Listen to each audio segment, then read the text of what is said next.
Hi, my name is Nikki. This is I Am the Daughter of a Murdered Woman, Part 2. Losing the light, but let's do this. I will go to bed at around 11. I will hear him come home around 11:15. And that's all she wrote, folks.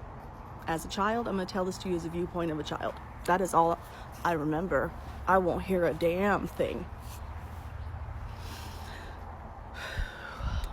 The next thing I know, and I don't really even know this, I'm not aware of the time, but I'm going to tell you, it's 3 hours later. I went to bed at 11.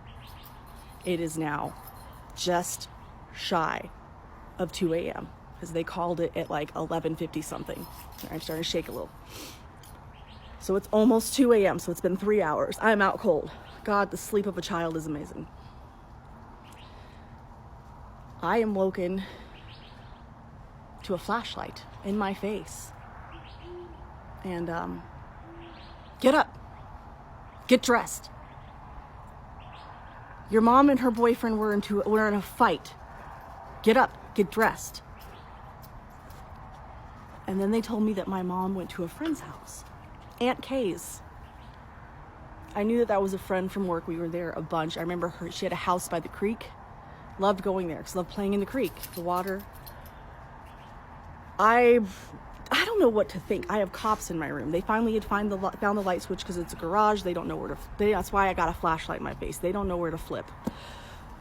They finally get the light on. They're telling me to get dressed. I get dressed. We hustle. This is like seconds are happening, not minutes, seconds. And I'm up my 3 stairs. It's the last time I'm in my bedroom, guys. And I'm on the other side of the house, so it's like I come up the 3 stairs and we're popping into like the laundry room hallway. So instead of going straight into the laundry room, we're gonna turn this way to go into the kitchen, right? So we walk through that kitchen doorway, and and a couple hours earlier, like every light was off. My mom had the TV on, a candle on, maybe a soft light somewhere. But like she's setting the vibe. This was not the vibe. Every light in the house was on. It was like Christmas or it was the 4th of July. It was just after the 4th. Like, it was just like, oh my God, why is it so bright? So the first thing, I'm like freaking out because there's cops there waking me up. And the second thing, I'm like, why is it so bright? Like, that threw me, coming from my dark bedroom and all of it happening so fast. And then like, you can tell that the policeman that woke me up, he's like trying to shield what I'm seeing, like standing in front of me essentially and like escorting me out. And I'll never forget it. You know, you look this way, I see the kitchen and the dining room, and you look this way and you see the living room, and right where the couch is and right where I said goodnight to my mom hours earlier is now sitting her boyfriend, Russell Bennett Peterson. And dudes, he's rocking and he's got blood on his hands. And he's rocking. And he's talking real fast, and I don't know what he's saying, but I know that he's talking real fast. And it sounds like he's speaking Italian because he's fluent Italian, and I have no idea what the fuck he's saying, but I just know that he's talking really fast. Like, oh my God, I'm freaking out. He's talking really fast. You get it? I don't know what the fuck he was saying, but I remember he was talking really fast. There were cops, at least 3 people. I remember uniforms standing around him while he is sitting and rocking. So I'm like, whoa, okay, that's wrong. But I am that naive child that has no idea, oblivious. Like, I'm kind of like on the spectrum, like for real. You gotta like spell it out for me. So I had no idea what the fuck was going on.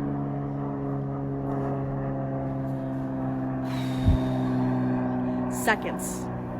They're walking me through the house. I see what's going on the couch.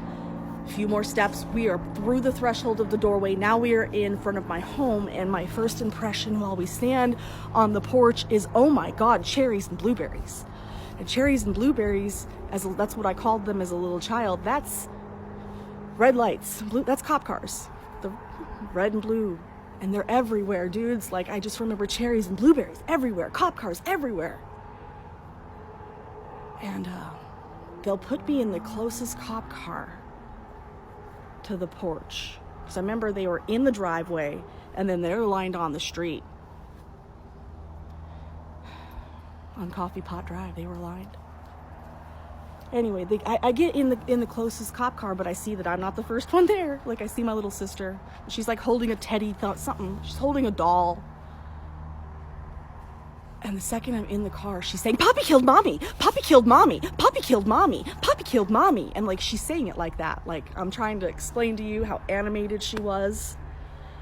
And I just remember being shocked that she said that. And I trying to, because she's a kid. I don't know why she's saying that. I'm trying to explain to her, dude, mom's at so-and-so's house. Why are you saying, no, don't say that. Like, I'm trying to reason with her. And I remember getting mad at her. I remember being pissed. I didn't like what she was saying.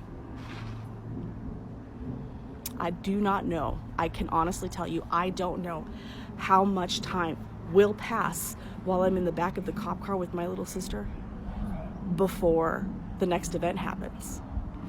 And that's when the car door opens and the Sedona Police Department will put the suspect for my mother's murder, because she is now dead in her bedroom.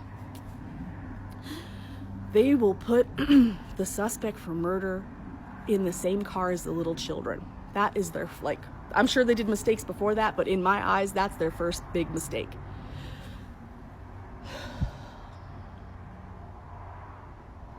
That was okay. I knew it was a really freaky experience because I knew something was really wrong right then because of how Russell reacted when seeing me.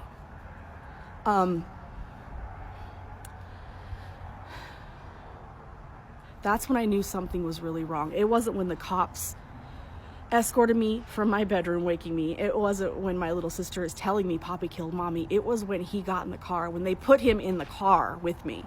And they gave him access to me, and he saw me as a little 10-year-old mini her. I am a mini her.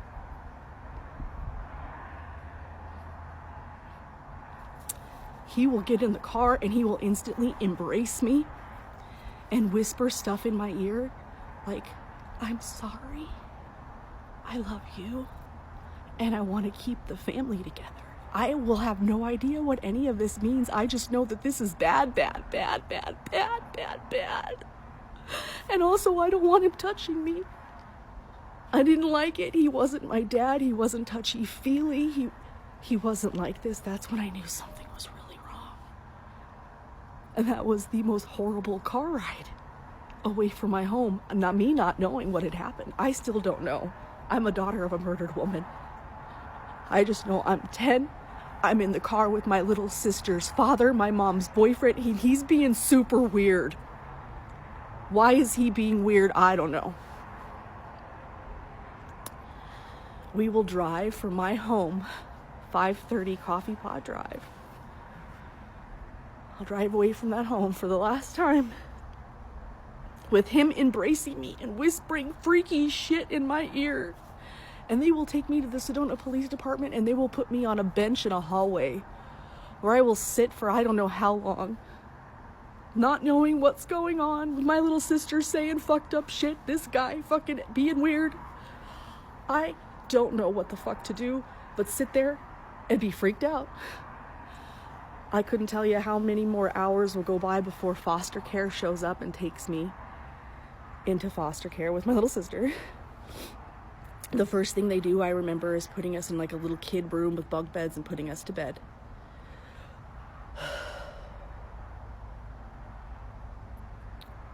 I remember it was like 6 or 7 in the morning. I don't know. Time has no meaning on that day because it is now July 9th, 1993. And I have no idea. My mom's still laying dead back at the house. They won't process her body for hours. But picking up where we left off, follow along for part 3 because that's the end of part 2.